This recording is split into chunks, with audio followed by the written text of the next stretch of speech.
Hey there, Dan Martell here, serial entrepreneur, investor, and creator of SaaS Academy. In this video, I'm going to teach you how to differentiate, separate yourself from the competitors in the market so that you can cut through all the noise and work with incredible companies that want your solution. And be sure to stay to the end where I share with you my core target framework to understand the 3 F's of figuring out where to invest your time and energy from a marketing point of view. And in that video, I share the perfect placement. It's essentially how I'm able to run and scale companies from a paid acquisition point of view.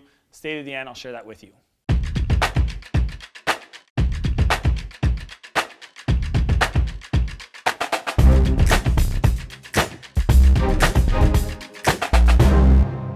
So building a solution in a competitive market is super hard. I remember when we were building my company Flowtown, we kind of splintered out this tool called Timely that competed in the, check this out, social media publishing space. I mean, that's probably the most reddest ocean. There's like 2012, and there was so many companies in there. We're talking TweetDeck and Hootsuite and CodeTweet and all these other ones. And we thought we had this unique approach to publishing content based on the timing of when the tweet would go out. So essentially we would analyze your social stream, figure out when you had the most engagement, and then you gave us the queue of content and we would decide when it get published.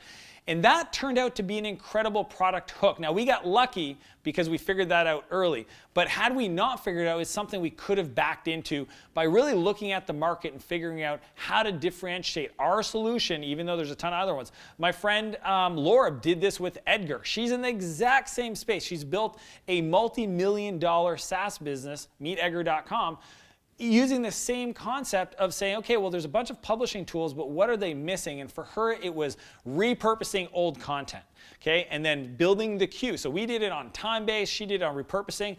And what you figure out is there's a ton of different ways that you can differentiate yourself against competitors. And what I'm going to share with you in this videos are the top 5 that I've discovered that might inspire you to tweak a bit of your approach. Number 1 is nail a niche. Now, some of you are scared because, well, if I pick a niche that is so small, then maybe there's not enough customers in it. I agree, but typically what happens is we try to boil the ocean, then we're not relevant to anybody. One of my favorite examples is one of my coaching clients. They have a gas engineering software, talk about super focus in the UK, that they are maniacally focused on serving that customer base. Now, I always say until you get about 20 to 30% of the market, then you're not saturated and there's probably a big opportunity to continue expanding. Then what you want to do is then go into the bowling pin strategy. The first pin could be this specific customer segment.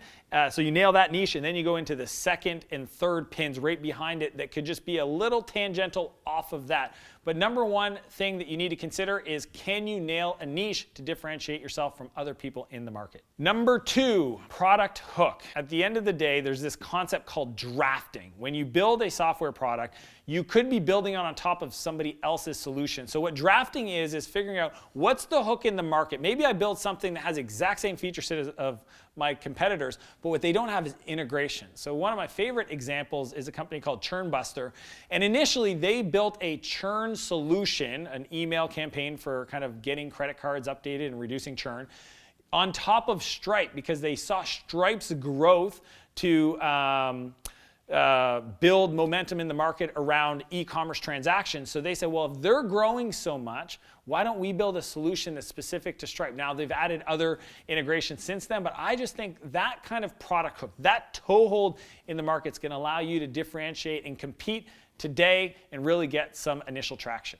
Number 3, be remarkable. Seth Godin wrote an incredible book called The Purple Cow, and the whole premise is that be so different or unique that you're remarkable. Okay?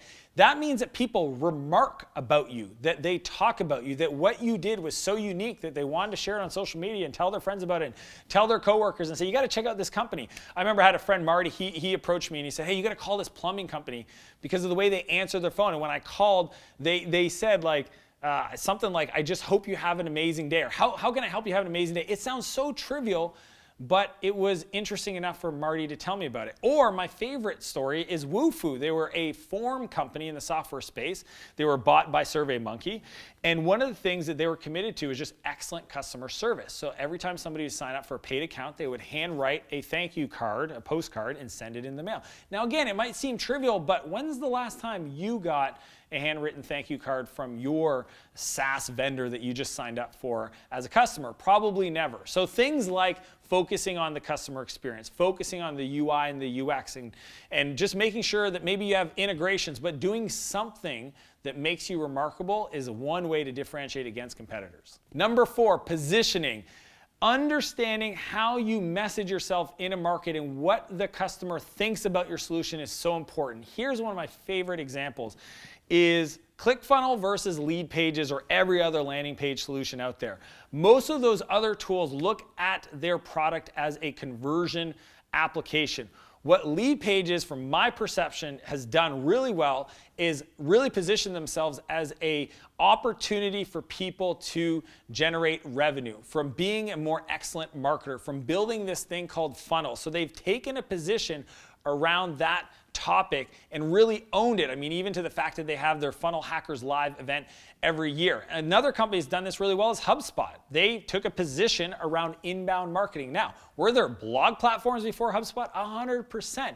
But they didn't own the position in the market that there's this new trend, this new thing called inbound marketing, and they were going to be the platform for it. So even within a market, you can change the narrative and the message and the story around the solution that you offer to appeal in a different approach or a different type of customer to allow you to get a toehold against your competitors. 5, pricing.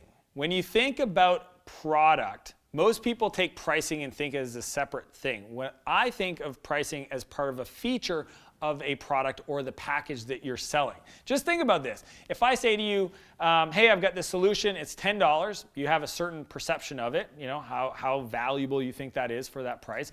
And if I say it's the same solution, but it's $1,000 a month, all of a sudden you're like, whoa, wait a second, and you have a different perception. So pricing definitely allows you to position yourself differently within a market, right? And that's why freemium exists. But I'm not saying anyone is right. I'm just offering it up as a potential. I remember recently I was doing a call with one of my clients, and it was the early days, and we looked at their homepage, and I asked them, who do you serve? Who's your ideal customer? And they said, well, Fortune 500 companies. And then I went to their website, and on the marketing site in their pricing page, there was a $10 option. What do you think that said to the Fortune 500 company?